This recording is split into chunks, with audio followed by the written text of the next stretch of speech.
अस्सलामुअलैकुम नाज़रीन, मुआशरे की एक और तल्ख मगर सच्ची हकीकत के साथ मैं हुमा हमज़ाहिद। नाज़रीन, रिश्तों की हकीकत ये है कि रिश्तों की खूबसूरती एक दूसरे की बात बर्दाश्त करने में होती है, मगर अफसोस कि हम सभी में बर्दाश्त अब रुखसत हो चुकी है। ज़िंदगी की खूबसूरती रिश्तों की बदौलत होती है। रिश्तों से किनारा कशी करना न सिर्फ अपने साथ ज़्यादती होती है बल्कि दूसरों के साथ भी ज़्यादती से कम नहीं है, क्योंकि इंसान की सबसे बड़ी ज़रूरत इंसान ही तो है। इंसान रिश्तों के बगैर नामुकम्मल होता है। जहाँ उसे इन्हीं रिश्तों से दुख मिलता है वहीं ये रिश्ते उसे सहारा भी देते हैं। जिस तरह इंसान को ऑक्सीजन की ज़रूरत होती है उसी तरह इंसान को रिश्तों की भी ज़रूरत होती है। अपनों की खुशी की खातिर ज़र्फ़ का पैमाना भी बुलंद करना पड़ता है। आजिज़ी, इनकिसारी और खुलूस से ही सामने वाले के दिल में जगह बनाई जा सकती है। हमारी आज की हकीकत इंसानी रिश्तों में सबसे अहम रिश्ते मियाँ बीवी के गिर्द घूमती है, जहाँ इस रिश्ते की धज्जियाँ बिखेर दी गईं और माँ और 10 साला बेटे का बड़ी बेदर्दी के साथ कत्ल हो गया।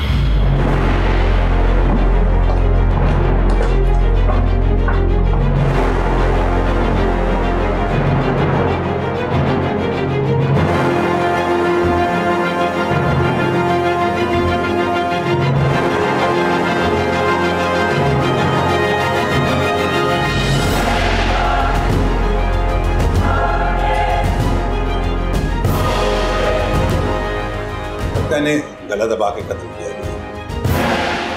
लाशें ज्यादा पुरानी नहीं हैं, कुछ देर पहले ही नहीं कत्ल किया गया। सबसे पहले इत्तला किसने दी थी? सर, घर में काम के लिए आने वाले मासी ने बताया था। उसके बाद मोहल्लेदारों ने पुलिस को फोन किया। क्या बताया उसने?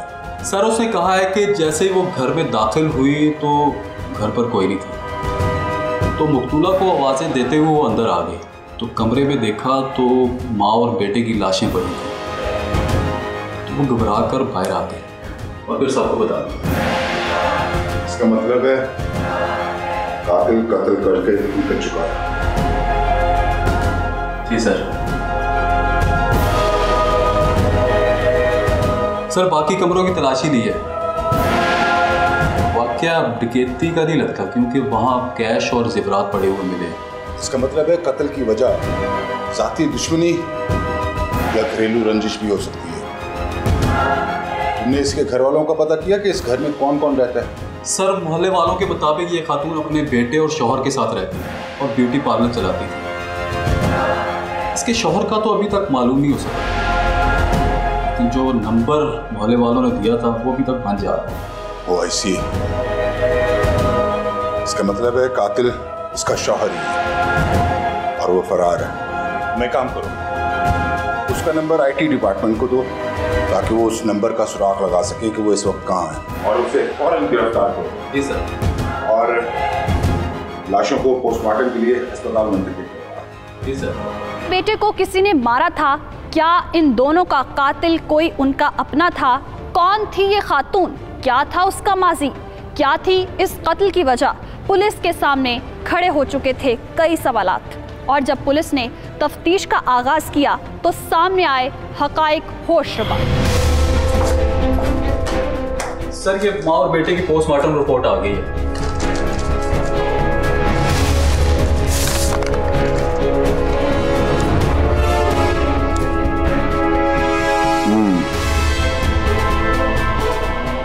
मेरा ख्याल बिल्कुल ठीक निकला। इन दोनों को गला दबाकर कत्ल किया गया है, लेकिन कत्ल करने से पहले उन्हें नशावर चीज दी गई थी और बेहोश किया गया। इसका मतलब है कातिल को वो दोनों पहचानते होंगे। जी सर, आप ठीक कह रहे हैं। उसके शौहर का कुछ मालूम हुआ? नहीं सर, अभी तक उसके बारे में कुछ मालूम नहीं है सर। मुझे लगता है उसके शौहर ने उसे कत्ल किया, इसलिए वो रोपोश हो गया। मकतूला के रिश्तेदारों का कुछ पता चला? नहीं सर, हमने सोशल मीडिया पर उसकी तस्वीर भी शेयर की थी, लेकिन किसी ने राब्ता नहीं किया। सर, हम इस केस का मुद्दई किसको बनाएंगे? ख्याल है सरकार को ही इस केस का मुद्दई बनाना चाहिए। टेढ़ा केस है, किसी और को मुद्दई बनाने से मुजरिम को रिलीफ मिल जाएगा। ये बताओ, मोहल्लेदारों ने दोनों मियां बीवी के बारे में क्या बताया? इनकी आपस में लड़ाई तो नहीं रहती थी? नहीं सर, उनके मुताबिक तो वो सब हंसी खुशी रहते थे। हंसी खुशी रह रहे थे? फिर कत्ल की क्या वजह हो सकती है? जी अस्सलाम वालेकुम जी। वालेकुम सलाम जी, फरमाइए। सर मेरा नाम मुश्ताक है जी। जी मुश्ताक साहब, बताइए आपका क्या मसला है? सर मैं फारिया का शौहर हूँ। क्या? आप बैठिए, तशरीफ रखिए। शुक्रिया। मकतूला का शौहर, जो पुलिस के मुताबिक प्राइम सस्पेक्ट था, जिसकी पुलिस को तलाश थी, उसने खुद थाने में पेश होकर पुलिस को हैरान कर दिया, क्योंकि वो पुलिस के सामने इकरार जुर्म करने या गिरफ्तारी देने नहीं बल्कि अपनी बेगुनाही साबित करने आया था, जिसने पुलिस को मजीद हैरानी में मुब्तला कर दिया। सर मैं भला अपनी बीवी और बेटे का कत्ल क्यों करूँगा? हमारी जिंदगी तो बहुत हंसी खुशी से गुजर रही थी। अच्छा जी, अगर इतनी ही हंसी खुशी से जिंदगी गुजर रही थी तो 2 दिन से कहां गायब थे? और फोन भी बंद था तुम्हारा। हमारा फोन तो 1 घंटे के लिए बंद हो जाए तो पेशी पड़ जाती है घर से, और ताने अलग सुनने को मिलते हैं कि आपको तो हमारा ख्याल ही नहीं है। क्यों भाई, ऐसा ही है ना? जी सर, लेकिन इसका 2 दिन से फ़ोन बंद जा रहा था और ये अब वापस आ रहा है। सर मैं शहर से बाहर गया हुआ था और मेरा फ़ोन ख़राब हो गया था, मगर उस दौरान मैंने फारिया से कई बार रब्ता करने की कोशिश की, मगर उसका भी फ़ोन बंद जा रहा था। और जब मैं घर पहुंचा तो मुझे पता चला कि फारिया और शुएब का कत्ल हो गया। हालांकि सर जाने से पहले इन दोनों ने मुझसे फरमाइशें ली थी।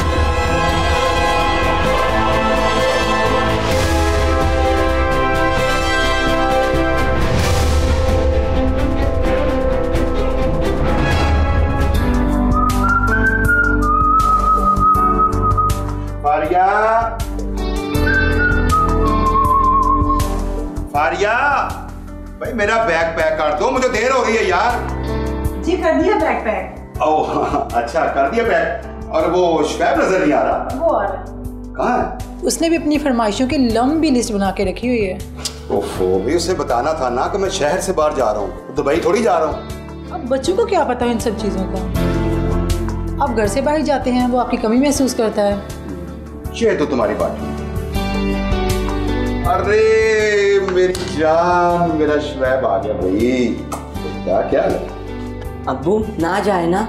अरे बेटा जाना भी जरूरी है, मैं 2 दिन में वापस आ जाऊंगा। अच्छा बताओ मेरे बेटे ने क्या मंगवाना था? अब्बू मैंने अपने लिए गाड़ी मंगवानी है, रिमोट कंट्रोल वाली। अरे मेरा बच्चा,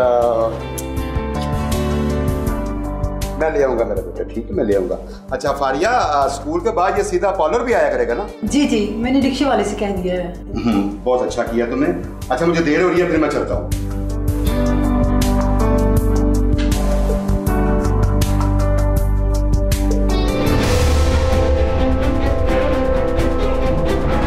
देखिए सर, मुझे क्या मालूम था कि मैं अपनी बीवी और अपने बच्चे से आखिरी बार मिल रहा हूँ।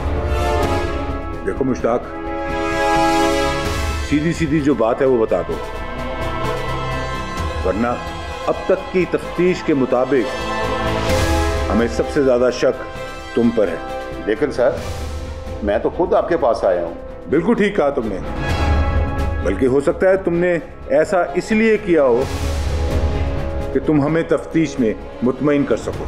सारा मैं आपको कैसे यकीन दिलाऊं? आप चाहें तो मेरी मोबाइल लोकेशन चेक कर सकते हैं, मैं तो शहर में मौजूद ही नहीं था। मुश्ताक मियां, आजकल सियाने हो गए हैं मुजरिम, उन्हें भी सीडीआर के बारे में मालूम हो गया।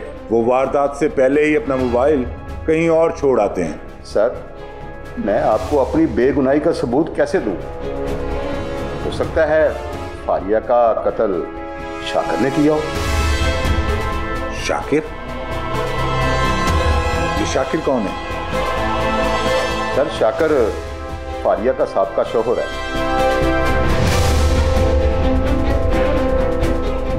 आई सी।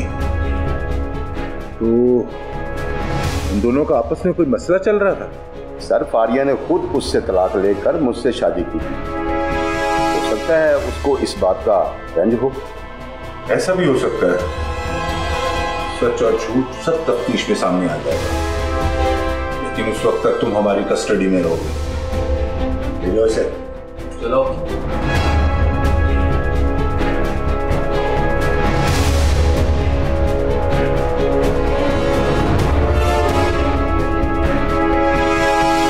पुलिस ने मुश्ताक को गिरफ्तार कर लिया क्योंकि उनके नज़दीक वही कातिल था जिससे वो इनकारी था। मुश्ताक से बात करने के बाद पुलिस के हाथ एक और क्लू लग गया था।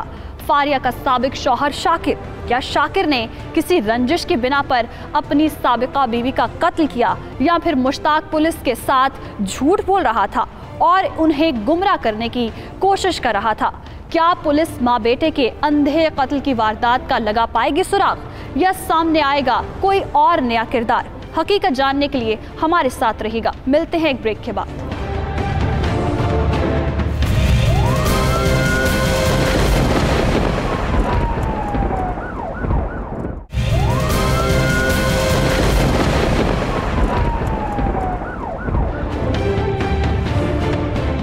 ब्रेक के बाद खुशामदीद। नासरीन, ब्यूटी पार्लर चलाने वाली खातून और उसके 10 साला बेटे का अंधा कत्ल। पुलिस को सबसे ज्यादा शक उसके मौजूदा शौहर पर था, लेकिन मुश्ताक खुद ही पुलिस के सामने पेश हो गया और उसने कत्ल से इनकार कर दिया। और तो और पुलिस के सामने फारिया के साबिका शौहर पर कत्ल का शक जाहिर करके गुत्थी को मजीद उलझा दिया, जिसके बाद पुलिस ने फारिया के साथ शौहर को तफ्तीश के दायरे में लाने का फैसला किया।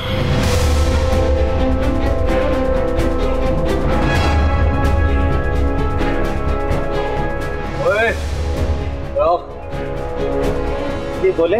शाकिर तुम्हारा नाम है? जी जी, मेरा नाम शाकिर है। सब खैरियत है ना? साहब ने तुमसे तुम्हारी साबका बीवी फारिया के मुतालिक कोई बात करनी है। उसके मुतालिक क्या बात करनी है? अब वो मुझसे क्या चाहती है? शाकिर, सब खैर है ना? फारिया का नाम सुनकर तुम्हें एकदम गुस्सा आ गया? सर, मैं तो उसका नाम भी सुनना नहीं चाहता। शुक्र है उससे मेरी जान छूटी। खैर, आप बताएं, आप क्या चाहते हैं? आपने उसके मुतालिक क्या बात करनी है? तुम्हें ये बताना चाहते हैं कि फारिया और शोएब का कत्ल हो गया। क्या? किसने किया कत्ल? शाकिर मियां, यही जानने की हम भी कोशिश कर रहे हैं, लेकिन तुम्हारा गुस्सा देखकर लगता है कि तुम भी उनके कातिल हो सकते हो। सर, अगर मैंने गुस्से में ऐसा कदम उठाना होता तो तब उठाता जब वो मुझसे तलाक लेकर उस मुश्ताक से शादी कर रही थी। शुक्र है खुदा का कि उसने मुझे इतना बड़ा गुनाह करने से बचा लिया, और उस औरत से भी। तुम फारिया से इतनी नफरत करते हो कि अपने बेटे, अपनी सगी औलाद के कत्ल का भी दुख नहीं हुआ तुम्हें? सर, मुझे उस मासूम के मरने का दुख बहुत है, लेकिन शोएब मेरी औलाद नहीं था।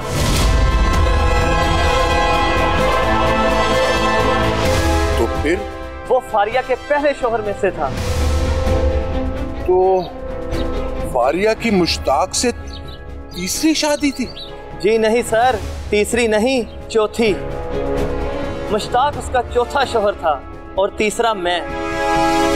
दूसरा शौहर उसका फौत हो गया था। पहला शौहर उसका अकबर है, उसी का बेटा शोएब था। ठीक है शाकिर मियां, अब तुम जा सकते हो। हमें अगर मजीद तफ्तीश के लिए जरूरत पड़ी तो हम तुम्हें फिर बुलाएंगे। जी सर, जरूर, मैं हाजिर हो जाऊंगा।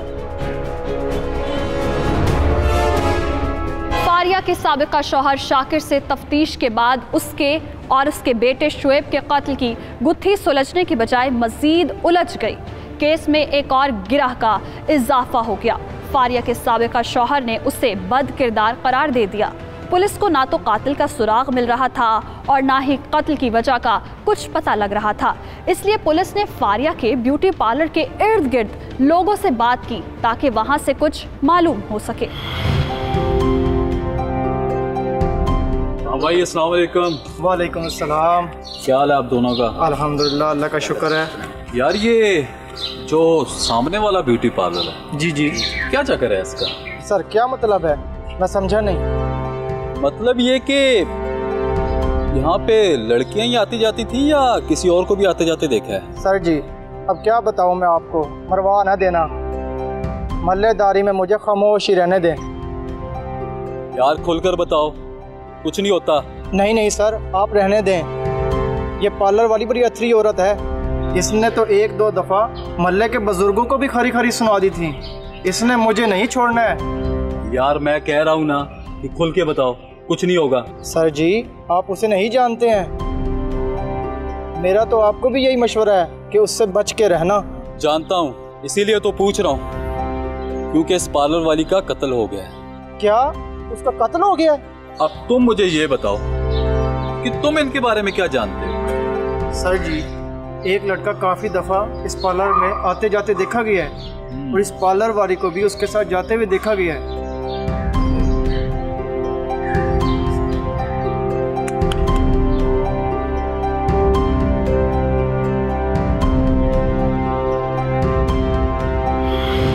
फारिया के ब्यूटी पार्लर के इर्द गिर्द महल्लेदारों से तफ्तीश करके पुलिस को बहुत ही अहम मालूमात मिल गई। हवलदार ने तफ्तीशी ऑफिसर को उस लड़के के बारे में बताया जो फारिया को ब्यूटी पार्लर में मिलने आता था और फारिया उसके साथ ब्यूटी पार्लर से जाती भी थी। जब पुलिस ने फारिया के कॉल्स का डेटा हासिल किया तो उन्हें वहां से कुछ ना मिला, क्योंकि सिम डेटा के मुताबिक फारिया का किसी से कोई राबता ना था। लेकिन जब उसके फ़ोन का मुकम्मल फॉरेंसिक कराया गया तो उसमें होशरुबा हक़ाइक़ सामने आए, क्योंकि फारिया अपने चौथे शौहर को भी धोखा दे रही थी। मोहल्लेदार से मालूमात और फारिया के फोन की फोरेंसिक रिपोर्ट से ये साबित हो गया है कि फारिया का अमजद नामी लड़के से चक्कर चल रहा है। सर बहुत ही चालाक औरत, फोन पर राब्ता नहीं रखा हुआ था, सिर्फ सोशल मीडिया पर राब्ता रखा हुआ था। क्या फायदा ऐसी चालाकी का जिसका अंजाम इतना भयानक हो। जी ठीक कह रहे हैं सर आप। चलो अल्लाह का शुक्र है कि हमारी तफ्तीश ठीक समत पे चल पड़ी है। अब बस अमजद को पकड़ना होगा ताकि सच और झूठ का पता चल सके। हो सकता है मुश्ताक को सब पता चल गया और उसी ने उन दोनों को कत्ल कर दिया हो। जी सर, मैं आईटी डिपार्टमेंट वालों को अमजद की आईटी डिटेल भेज देता हूँ और वो आईपी एड्रेस से उसको ढूंढ निकालेंगे। एफआईए को भी भेज देना ताकि अमजद को जल्द से जल्द पकड़ा जा सके। Okay sir. अस्सलाम वालेकुम सर। जी सर। सर इस केस का कातिल कौन है जल्द पता चल जाएगा सर। जी बिल्कुल ठीक सर। जी सर, बड़ी अजीब औरत थी सर, ये उसकी चौथी शादी थी। जी सर, बाकी शौहरों को तो उसने खुद छोड़ा है, लेकिन उसने सबसे शादी भी अपनी पसंद से की है। जी जी सर।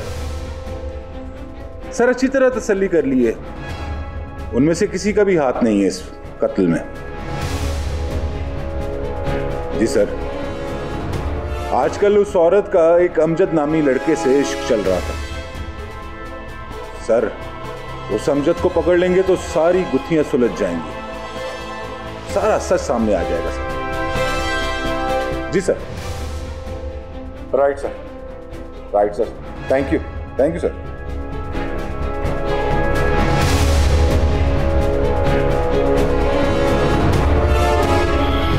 क्या वाकई पुलिस का अंदाजा दुरुस्त था और तफ्तीश को दुरुस्त समत मिल चुकी थी? क्या अमजद ही फारिया का कातिल या उसके कत्ल की वजह था कोई और? पुलिस ने अमजद की गिरफ्तारी के लिए सर तोड़ कोशिशें करना शुरू कर दी और आखिरकार पुलिस को अमजद का एड्रेस मिल गया और उन्होंने उसे गिरफ्तार करने के लिए छापा मारा।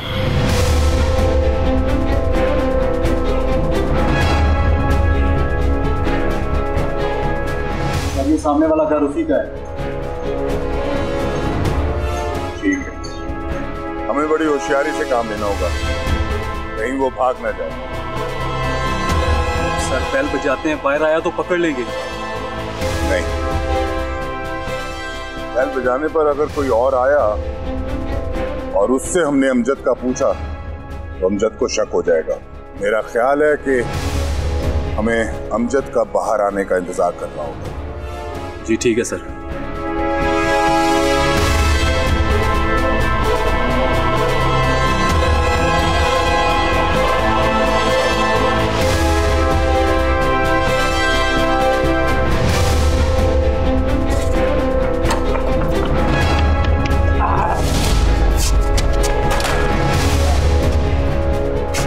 कौन हो तुम लोग? क्या कर रही हो? छोड़ो मुझे। जुबान न चला, ज्यादा बक बक की ना तो जुबान खींच लूंगा तेरी। चला ले चलो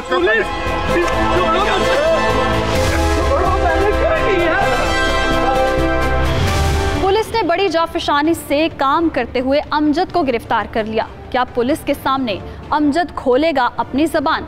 क्या करेगा इंकशाफात की भरमार? क्या सामने आएंगी फारिया और उसके बेटे के कत्ल की वजूहात? हमारे साथ रहेगा, दिल दहला देने वाली हकीकत से पर्दा उठाएंगे एक ब्रेक के बाद।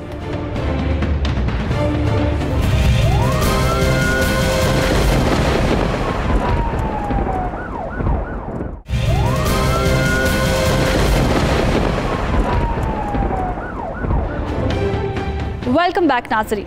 हकीकत तो ये है कि मुखलिस रिश्तों की बुनियाद इस पहली ईंट की मानिंद होती है जो अगर टेढ़ी रख दी जाए तो दीवार टेढ़ी ही तामीर होती है। रिश्तों को निभाना जितना ज़रूरी है उससे कहीं ज़्यादा उनमें तवाज़ुन बरकरार रखना ज़रूरी होता है। रिश्ते मजबूत हों या कमज़ोर, वही इंसान को तकमील के मराहिल तक पहुँचाते हैं।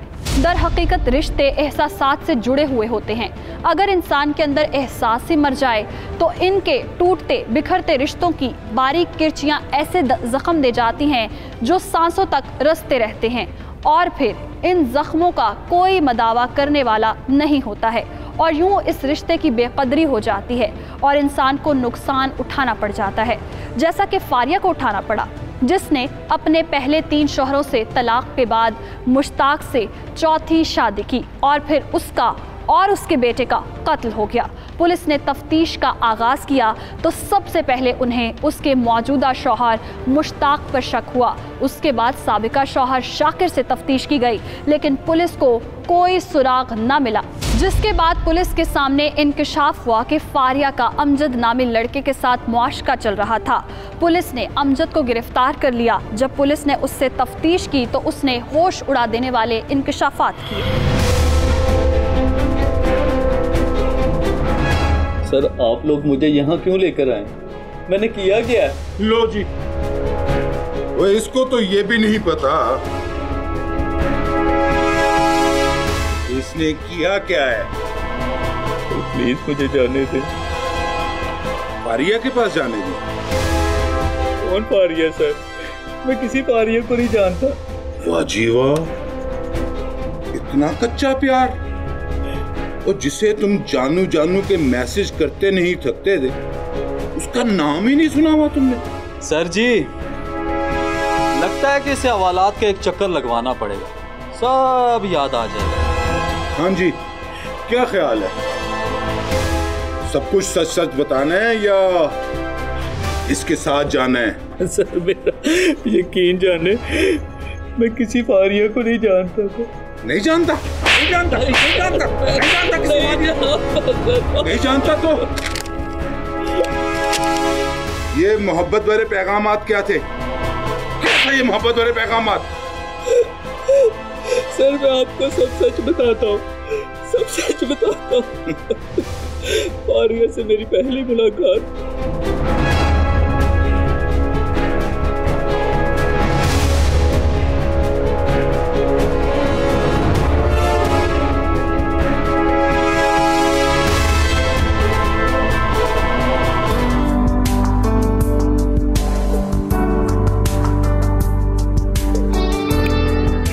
अस्सलाम वालेकुम। जी वालेकुम सलाम। मेरा नाम फारिया है, वो सामने मेरा ब्यूटी पार्लर है।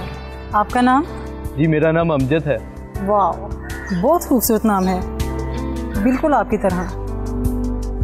अरे आप तो शर्माते हुए भी बहुत अच्छे लगते हैं। मैं कुछ समझा नहीं। बहुत बोले हैं आप, मेरी बात नहीं समझ आ रही है आपको, इसलिए मैंने सोचा साफ साफ बात करती हूँ आपसे।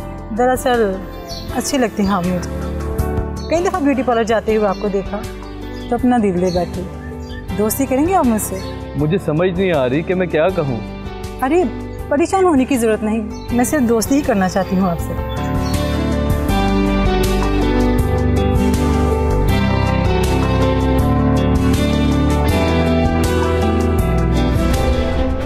सर मैंने फारिया से दोस्ती उसकी ख्वाहिश पर की थी।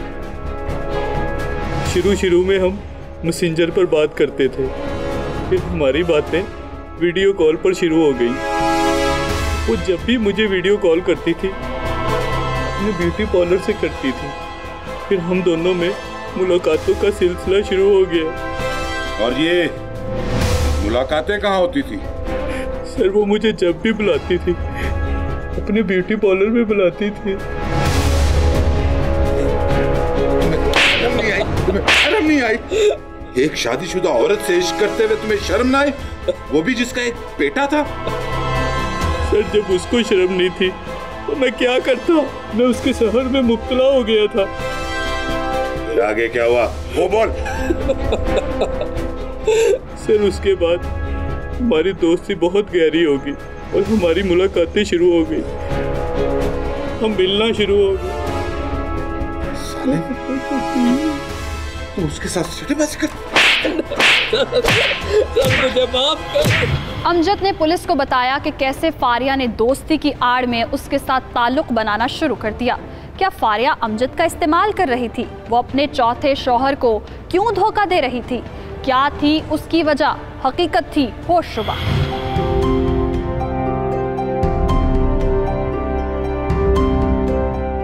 अमजद कहाँ हो तुम? कॉल क्यों नहीं उठा रहे? अमजद। हेलो हेलो अमजद, कहाँ थे तुम? मैं कब से तुम्हें कॉल कर रही थी। तुम ऑफलाइन जा रहे थे। यार नेट पैकेज खत्म हो गया था, दोबारा करवाया। वैसे हद है अमजद, क्यों खत्म हुआ पैकेज? यार क्यों का क्या मतलब है? हो गया खत्म। अमजद मैं कब से परेशान हो रही हूँ और तुम्हें परवाह ही नहीं है मेरी। तुम मेरे साथ ऐसा नहीं कर सकते। यार मैंने किया ही क्या है जो तुम इतना गुस्सा कर रही हो? इसी बात का तो गुस्सा है तुम पे कि तुम्हें पता ही नहीं तुमने क्या किया। मैं इधर पागलों की तरह तुमसे राब्ता करने की कोशिश कर रही थी और तुम्हारा नेट पैकेज खत्म हो गया था। तुम्हें मालूम है मैं कितनी परेशान हो गई थी। यार तुम ऐसे क्यों रिएक्ट कर रही हो? इसमें परेशानी वाली कौन सी बात है? तुम मेरी हालत नहीं समझ रहे अमजद। मैं तुमसे प्यार करने लगी हूँ, मैं तुम्हारे बगैर नहीं रह सकती। Hello hello hello Faria. ये नेट पैकेज भी अभी ऑफ होना था।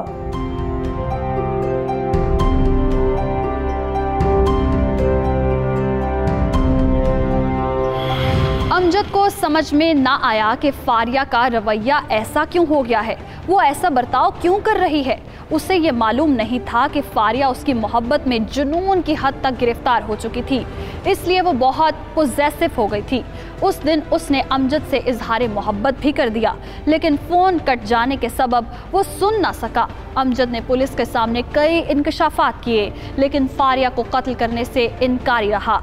इसलिए पुलिस ने एक बार फिर फारिया के शौहर से तफ्तीश करने का फैसला किया, क्योंकि हो सकता था उसे फारिया और अमजद के ताल्लुक का पता लग गया हो और उसने तैश में आकर उसे कत्ल कर दिया हो। ये बताओ तुम्हारी बीवी का तुम्हारे साथ रवैया कैसा था? मेरा मतलब है कोई लड़ाई झगड़ा? नहीं सर, हमने पसंद की शादी की, हमारे दरमियान कोई लड़ाई नहीं थी। छोटी मोटी नोक जोक तो चलती रहती थी सर।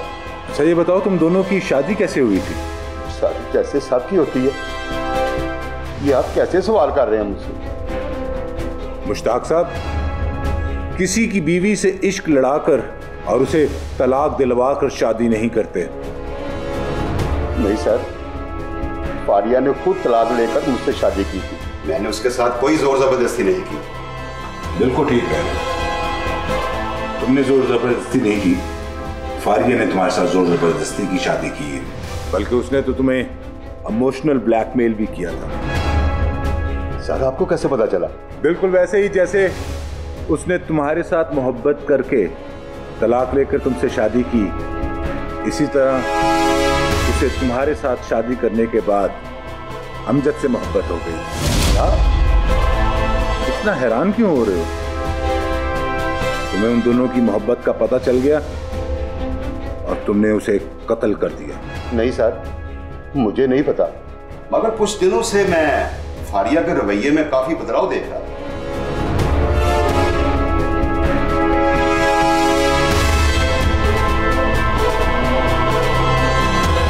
मुश्ताक और अमजद दोनों फारिया और उसके 10 साला बेटे को कत्ल करने से इनकार कर रहे थे, लेकिन पुलिस को ये मालूम था कि इन दोनों में से ही कोई एक कातिल है। उन्हें बस कोई सबूत हाथ लगने का इंतजार था। मुश्ताक ने पुलिस को फारिया के रवैये में बदलाव के बारे में क्या बताया? क्या फारिया मुश्ताक से भी उकता चुकी थी और अमजद से 5वीं शादी करने के लिए तैयारियां कर रही थी? हकीकत जानने के लिए हमारे साथ रहेगा।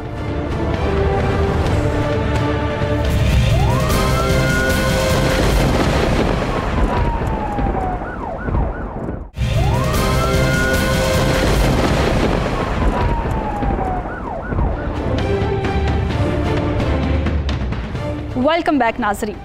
माँ बेटे के अंधे कत्ल की वारदात में कई ड्रामाई मोड़ आ चुके थे। पुलिस को पहले फारिया के शौहर पर कत्ल का शुबा हुआ, लेकिन तफ्तीश में सामने आया होशरुबा इंकशाफात। फारिया की मुश्ताक से शादी उसकी चौथी शादी निकली और फिर इस बात का भी इंकशाफ हुआ कि फारिया का चौथी शादी करने के बाद अमजद नामी लड़के के साथ मुआशका चल रहा था। पुलिस ने उसे भी गिरफ्तार कर लिया, जिसने तफ्तीश में बताया कि फारिया के साथ उसका ताल्लुक बन चुका था और वो उसके प्यार में जुनून की हद तक अंधी हो गई, लेकिन वो भी कत्ल करने से इनकारी था। इसलिए पुलिस ने दोबारा मुश्ताक से तफ्तीश की कि शायद वो झूठ बोल रहा हो और उसे फारिया और अमजद के ताल्लुक के बारे में मालूम हो गया हो और उसने इसी वजह से कत्ल कर दिया हो या करवा दिया हो, लेकिन उसने भी इकरार जुर्म न किया। आखिर फारिया को कत्ल किसने किया था? क्या मुश्ताक और अमजद दोनों ही बेकसूर थे? पुलिस एक बार फिर जाए वारदात पर पहुंची।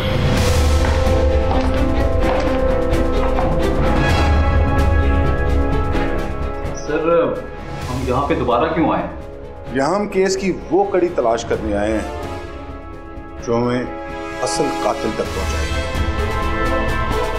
ऐसा करो, एक दफा पूरे घर की अच्छी तरह तलाशी। सर, इस कमरे में कत्ल हुआ था, फ्रांसिक वालों ने यहाँ से तमाम सबूत इकट्ठे कर लिए थे। मैं बाकी कमरों में देखता हूँ। ठीक है, जाओ देखो।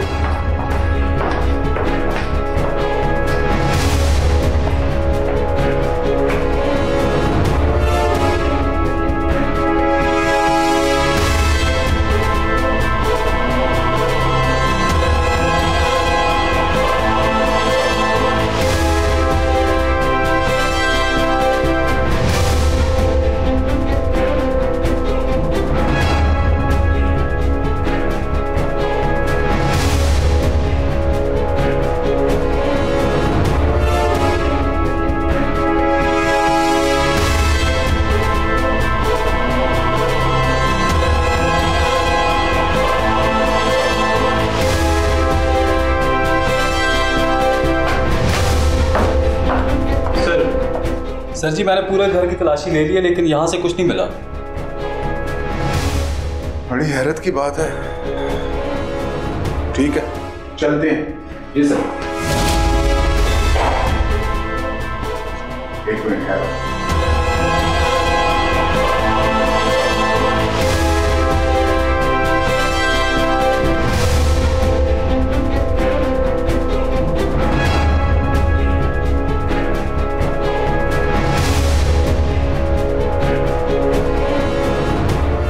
मुझे बताओ, मुश्ताक ने हवालात पे तुमसे कभी सिगरेट मांगी? जी सर। और अमजद ने? सर, उसने भी मांगा था। इसका मतलब है दोनों सिगरेट पीते हैं। चलो। आज पता लग जाएगा कि कौन सच बोल रहा है और कौन झूठ। जी सर। क्या ये वही सबूत था जिसे पुलिस को तलाश थी? पुलिस ने कैसे इस पिए हुए सिगरेट से असल कातिल का पता लगाया था? इंस्पेक्टर ने मुश्ताक और अमजद दोनों को अपने कमरे में बुला लिया। आओ भाई, इन दोनों के लिए सिगरेट और चाय ले आओ। जी सर। सिगरेट कौन सा लेकर आना? मेरे लिए ले आना। मैं बहुत खूब। मिठाई भी लेकर आना। हम लोग असल कातिल को पकड़ने में कामयाब हो गए। सर कौन है असल कातिल? कौन है कातिल? आप देख।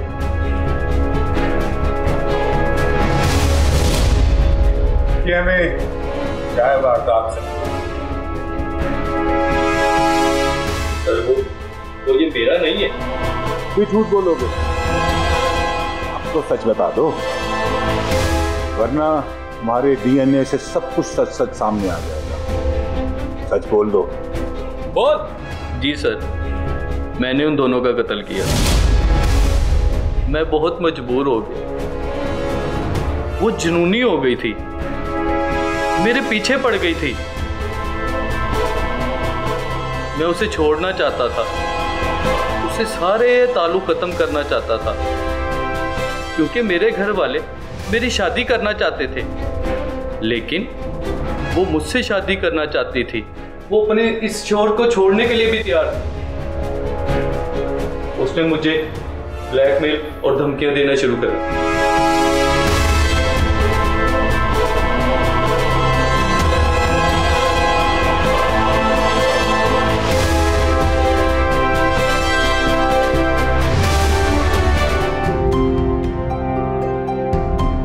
नहीं अमजद, ऐसा मैं किसी सूरत नहीं होने दूंगी। तुम्हारी शादी नहीं हो सकती। लेकिन फारिया, मैं शादी से इनकार नहीं कर सकता। वो मेरी खाला की बेटी है। अगर मैंने इनकार किया तो बड़ा मसला हो जाएगा और खानदान में लड़ाई हो जाएगी। लेकिन अमजद, मैं तुम्हें किसी और का होते हुए नहीं देख सकती। मैं तुमसे प्यार करती हूँ। लेकिन फारिया, मैं तुमसे प्यार नहीं करता। तुम्हें मुझे भुलाना होगा। अमजद, ऐसा नहीं हो सकता, क्योंकि अब तुम मेरी जिद बन चुके हो। मैं अपने शोहर से तलाक लेकर तुमसे शादी करूंगी। फारिया, तुम अपनी जिंदगी क्यों बर्बाद कर रही हो? अमजद, मेरी जिंदगी तुम्हारे बगैर बर्बाद होगी, और अगर तुमने मेरी जिंदगी बर्बाद की ना, तो चैन से मैं तुम्हें भी नहीं जीने दूंगी। तुम्हारी जिंदगी बर्बाद कर दूंगी मैं।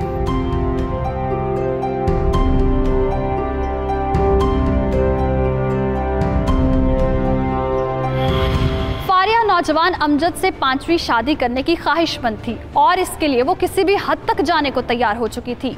अमजद ने फारिया को इग्नोर करना शुरू कर दिया था। यही वजह थी कि उसका इन दिनों में मुश्ताक के साथ भी रवैया ख़राब हो गया था। वो अमजद को हासिल करने के लिए इतनी पागल हो गई कि उसने प्यार और तरले मिन्नतों के बाद आखिर में अमजद को ब्लैकमेल करना शुरू कर दिया।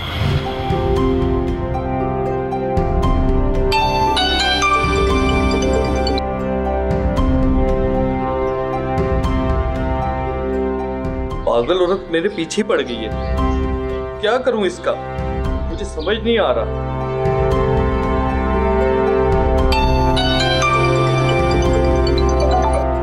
हेलो अमजद, तुम कहाँ थे? मैं कब से तुम्हें कॉल कर रही थी। तुम मेरा फोन क्यों नहीं उठा रहे थे? यार, मैं फारिग नहीं था, काम कर रहा था। क्या कहा? फारिग नहीं था? यहाँ मैं सब कुछ तुम्हारे लिए छोड़ने के लिए तैयार हूँ, और तुम कह रहे हो कि तुम फारिग नहीं थे। यार, जो बात करनी है जल्दी करो, मेरे पास टाइम नहीं है। अच्छा, तो ये बात है। अब तुम मुझसे जान छुड़वाने के चक्कर में हो। मुझे लगता है तुम ऐसे नहीं मानोगे। मुझे तुम्हारे घर आकर तुम्हारे वालिदैन को सब कुछ बताना होगा। नहीं नहीं, प्लीज ऐसे ना करना। अमजद, एक बात याद रखना, मैं अपने और तुम्हारे रिश्ते के बारे में तुम्हारे घर वालों को बताऊंगी नहीं, बल्कि वो सारा कुछ दिखा दूंगी जो हम ब्यूटी पार्लर में करते थे। अब मैं फोन बंद कर रही हूँ। Hello hello.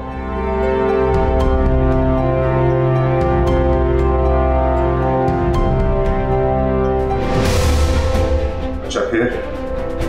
सर, फिर एक दिन उसने मुझे वीडियो वाली बात बताई। उस दिन के बाद मैंने फैसला कर लिया कि इससे जान छुड़ाने का एक ही तरीका। फिर मैंने उससे कत्ल करने की प्लानिंग शुरू कर दी, लेकिन मुझे कोई मौका नहीं मिल रहा था। और फिर सर मुझे फारिया का फ़ोन आया और उसने मुझे बताया कि उसका शौहर शहर से बाहर जा रहा है। मैंने उसे नॉर्मल फील करवाने के लिए बहुत खुशी का इजहार किया और फिर उसे कहा कि मैं खुद उसे मिलने उसके घर आऊँगा। अच्छा ये बताओ, तुमने तो उन दोनों को गला दबाकर कत्ल किया था, फिर वहाँ मज़ाहमत के निशान क्यों नहीं मिले? क्योंकि मैंने खाने में नशावर चीज़ मिलाकर उनको बेहोश कर दिया था। फिर मैंने उन दोनों का गला दबाकर उनको मार डाला और फिर तमाम सबूत मिटाए और वहाँ से चला गया। और तुमने उस 10 साल बच्चे की जान क्यों ली? क्या कसूर था उसका? सर उसने मुझे वहाँ देख लिया। अगर मैं उसे जिंदा छोड़ देता तो वो मेरे बारे में आप सबको बता देता, इसलिए मैंने उसको भी मार डाला। लेकिन एक सिगरेट के टुकड़े ने तुम्हारा जुर्म बेनकाब कर दिया। जो इसे हवालात में बंद कर दो। ले से चलो।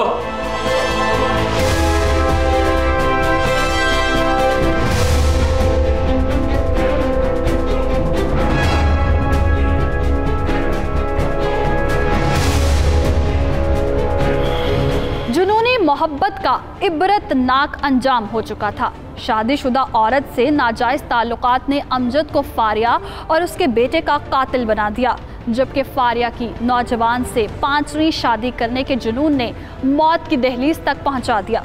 नाज़रीन, इंसानी रिश्ते बड़े अनमोल होते हैं, इनकी बेकदरी नहीं करनी चाहिए, क्योंकि रिश्ते सिर्फ इज्जत और तवज्जो और अहमियत के मोहताज होते हैं। इसलिए उनकी जितनी कदरों मंजिलत की जाए इतने ही वो गहरे और मजबूत होते चले जाते हैं। लेकिन अमजद और फारिया जैसे लोग नाजायज़ ताल्लुकात बनाकर इन रिश्तों और दीगर अहम खूनी रिश्तों की खिदमत से भी महरूम हो जाते हैं, फिर उनका अंजाम फारिया जैसा होता है। इसलिए रिश्तों की कदर करें, क्योंकि हमारी ज़िंदगी इन रिश्तों के बगैर अधूरी है। अल्लाह ताला हमें रिश्तों को निभाने की तौफीक अता फरमाए। इसी दुआ के साथ मुझे और मेरी टीम को दीजिए इजाज़त। अल्लाह ने के बाद।